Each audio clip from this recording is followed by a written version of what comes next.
Coucou tout le monde, j'espère que vous allez bien. Aujourd'hui, nous allons parler, comme promis, du regard de l'autre et de l'importance du détachement.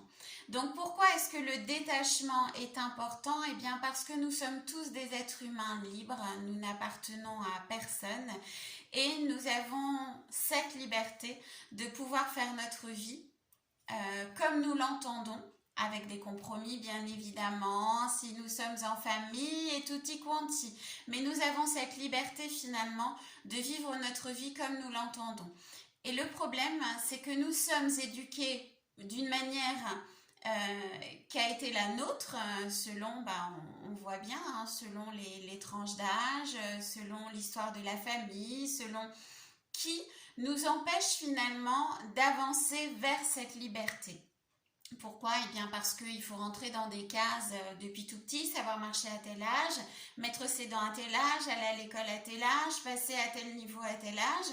Donc en fait, on est constamment dans l'adaptabilité, on est constamment dans la recherche affective de bien faire les choses. Et quand justement on a au fond de soi déjà cette envie de liberté, eh bien on fait en sorte de nous punir entre guillemets pour qu'on revienne bien à l'intérieur de ce cadre bien carré, bien rigide, pour justement ne pas être cet électron libre. Or, nous devrions tous être cet électron libre. Donc, pourquoi est-ce que le regard des autres est quelque chose d'important pour soi? Eh bien, que l'on ait envie d'être adulé, que l'on ait besoin même, c'est pas envie, d'être adulé, admiré, de montrer que l'on sait, de montrer que l'on a, que l'on possède, c'est un manque d'estime de soi.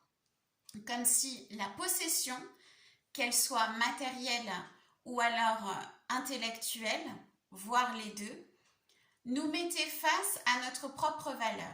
Je possède, donc j'ai, donc je suis.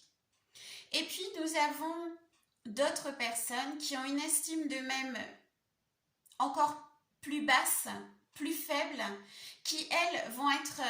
Ces personnes-là vont être les personnes qui vont aduler la personne qui aime se montrer. Pourquoi? Parce que la personne qui aime se montrer a une faible estime d'elle-même, mais a besoin de gens avec une estime d'eux-mêmes encore plus faible pour que justement, ils le voient fort, ils le voient charismatique et ils l'admirent, ils l'adulent quelque part. Parce que cette personne sait, parce que cette personne possède matériellement, intellectuellement, quoi qu'il en soit, cette personne sait, donc cette personne est forte.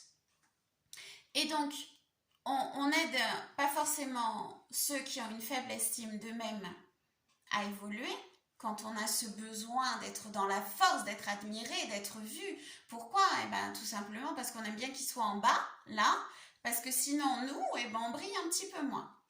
Donc que ce soit les deux cas de figure, c'est un manque d'estime de soi. De toute façon, tous nos comportements sont des comportements de sauvegarde, c'est-à-dire qu'ils réagissent selon un manque que l'on a eu à un moment donné de sa vie, très souvent lié à l'enfance, qui fait répercussion sur l'âge adulte, et très souvent lié à l'affectif. Pourquoi? C'est pourquoi on appelle des blessures émotionnelles.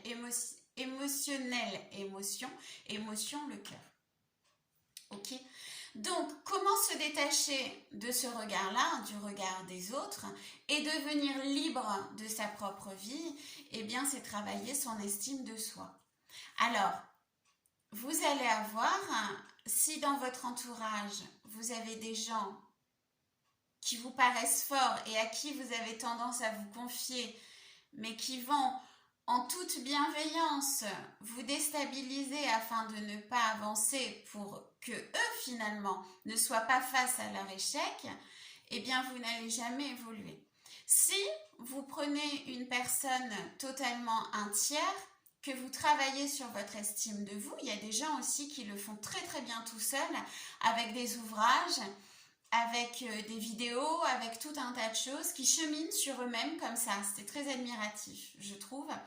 Et qui arrivent à cheminer. Et au moment, bizarrement, où ils commencent à dépasser celui qui était adulé, les liens se coupent. Donc, pourquoi il est important de détacher les liens? Eh bien, pour reprendre sa liberté. Pourquoi? Parce que ce qui vous retient, finalement, c'est un manque affectif. Si vous travaillez sur vous-même, vous allez comprendre votre vraie valeur, donc votre estime de vous. Vous allez vous mettre en confiance, donc en action pour pouvoir avancer. Et qu'importe les pas que vous faites, qu'importe le rythme finalement dans lequel vous allez entreprendre ce travail, le but va être qu'un jour ou l'autre, vous allez être face à la porte de votre zone de confort, que vous allez prendre la clé qui se trouve dans votre poche, parce qu'on a tous la clé à l'intérieur de nous. Rappelez-vous, l'une de mes premières vidéos, je vous l'expliquais. Et vous allez mettre la clé dans la serrure au fur et à mesure de la thérapie. Vous allez ouvrir la porte. Vous allez commencer à regarder un petit peu ce qui se passe derrière la porte. Et puis celui qui a besoin d'être adulé, celui qui a besoin d'être vu, celui qui a besoin d'être entendu pour avoir de la valeur, va essayer de vous dire « Non, non, la porte, t'es gentil, tu la refermes. Moi, je sais ce que je dis parce que moi, je lis, moi, je sais. Moi, je porte des pierres et je sais en fait, donc il n'y a aucun problème. Écoute-moi, tu n'es pas obligé de dépasser. Tu as déjà, par exemple, un salaire, va pas te lancer à ton compte. T'es fou, quoi. Bah non, tu peux surtout, avec les temps qui courent, tu peux te ruiner. Bah non. Si vous avez travaillé sur vous, vous allez lui dire, t'es gentil. Moi, j'ai envie d'avancer. Tu restes toi de l'autre côté de la porte si tu veux, mais moi, j'avance. Et là, on coupe un lien. Vous comprenez? L'homme, l'être humain, est un être libre. Même nos enfants ne nous appartiennent pas. À partir du moment même où ils sortent de notre ventre, on commence à leur offrir la liberté. Donc bien sûr, on les accompagnera jusqu'à leur dernier souffle en toute bienveillance avec énormément d'amour. Mais on ne doit pas se les garder pour nous. C'est pas possible. Ce sont des êtres humains libres. Nous, notre but en tant que parents avec beaucoup d'amour, c'est qu'ils s'épanouissent. C'est justement qu'ils aient la vie la plus épanouissante possible, bien plus tôt que nous. C'est ça le but.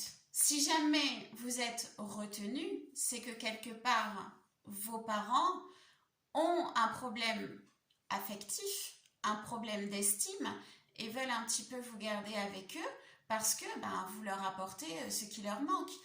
Là, c'est à eux de faire leur travail. Et toute personne qui vous retiendra, ou c'est parce que vous mettez cette personne devant son propre échec, et cette personne inconsciemment l'a compris, et c'est extrêmement violent, mais vous lui offrez aussi l'opportunité de se remettre en question et de faire le job nécessaire. Après, il le fait ou il ne le fait pas. Ça le regarde. Vous, le but, c'est d'avancer. D'accord? Pourquoi est-ce que le regard des autres est-il important pour moi? Eh bien, c'est parce que je manque d'estime de moi. J'ai besoin de validation dans tous mes projets. J'ai besoin d'attention. J'ai besoin que l'on s'occupe de moi. Mais j'ai aussi besoin que l'on m'adule. Il y a deux cas de figure. Il y a celui qui est adulé, celui qui montre. Et puis, il y a celui qui a besoin d'affection et d'attention dans les deux cas, de toute façon, mais qui a besoin d'affection. Donc, en fait, ça va être celui qui se victimise énormément. Ça va être celui qui a toujours besoin de réconfort, celui qui a toujours besoin d'être entendu, soutenu. Mais c'est aussi celui, finalement, qui, s'il ne fait pas le job nécessaire, quoi qu'il en soit, le cercle vicieux continuera. Il n'y a pas de secret. Je sais que je vous rabâche les oreilles, mais si vous voulez retrouver votre liberté, un travail d'introspection est la clé. Voilà, donc pourquoi me détacher du regard des autres? Eh bien, c'est tout simple, c'est pour exister. Personne ne doit être attaché à personne, personne n'appartient à personne, vous êtes un être humain totalement libre. Et bien évidemment, si vous avez une famille, si vous avez du monde autour de vous, bien évidemment que c'est quelque chose qui se discute, c'est quelque chose qui va se mettre en place. Ce sont des compromis qui vont se mettre en place. Si vous avez en face de vous un ou une partenaire qui vous aime, eh bien, il sait que vous ne lui appartenez pas. Et pour vous voir épanoui, il va dire, ok, attends, on va essayer de trouver un moyen pour arriver à tout gérer. Notre couple, la famille, ton épanouissement. Et puis à un moment, peut-être que ce sera moi. Et puis, on jonglera. Ce sera à mon tour. Ça, c'est l'amour inconditionnel. Celui qui vous retient, c'est quelqu'un qui cherche à combler un manque. Ça vous a certainement plu pendant un temps, mais plus vous avancez vers vous-même, et plus ça vous retient. Et moi, c'est agréable. côtés, où il y a un travail des deux côtés. Et du coup, on devient un couple d'amour inconditionnel, c'est-à-dire deux personnes totalement indépendantes qui forment un couple. Donc, c'est-à-dire qu'on n'empêche pas l'autre de s'épanouir et d'avancer. Au contraire, on l'aide. Et on sait que quand viendra notre tour, eh ben, il ou elle fera exactement la même chose. Au niveau de la famille, c'est exactement pareil. Au niveau des amis, c'est exactement pareil. Essayez de vous dire, mais qui est-ce qui est dans la manipulation finalement? Parce que celui qui a besoin d'être admiré va manipuler. Va manipuler pour abaisser l'autre finalement, pour le déstabiliser, pour éviter qu'il avance. Et puis essayez de repérer aussi celui qui finalement est souvent dans la plainte et trouve un certain confort. Ça peut être dans la maladie, puisque la maladie devient son identité. Et le fait de se dire, oh bah dis donc, Marcel là, il est malade, mais alors qu'est-ce qu'il est courageux. Et effectivement, c'est chouette d'être courageux. Il faut du courage pour traverser ces moments-là. Mais pour certains, c'est l'identité. Moi, je m'appelle Marcel Malade et je suis courageux et je serai courageux jusqu'à la fin de ma vie dans ma maladie. Mais par contre, jamais il va vous dire mon courage et ma force me sortiront de ma maladie. Ou mon courage et ma force me permettent de vivre une vie totalement libre et apaisée. Vous comprenez? Donc il y a une identification, pardon, ça y est. Ah, il faut toujours qu'il y en ait une dans mes vidéos. Il y a une identification dans une attention finalement que l'on cherche. Et plus on avance sur soi-même et plus on se détache de ça parce qu'on se rend compte qu'on est finalement et surtout qu'on est un être libre et qu'on dépend de personne. Et même si on est en couple, même si on est en famille, si on a des projets solitaires et je vous le souhaite individuels, notre compagnon, notre petite famille, juste ce foyer-là, pas la famille par extension, attention, patati, tonton, papy, mamie, non. Notre petit foyer, on trouve des compromis à l'intérieur du foyer, on arrive à avancer. Ok?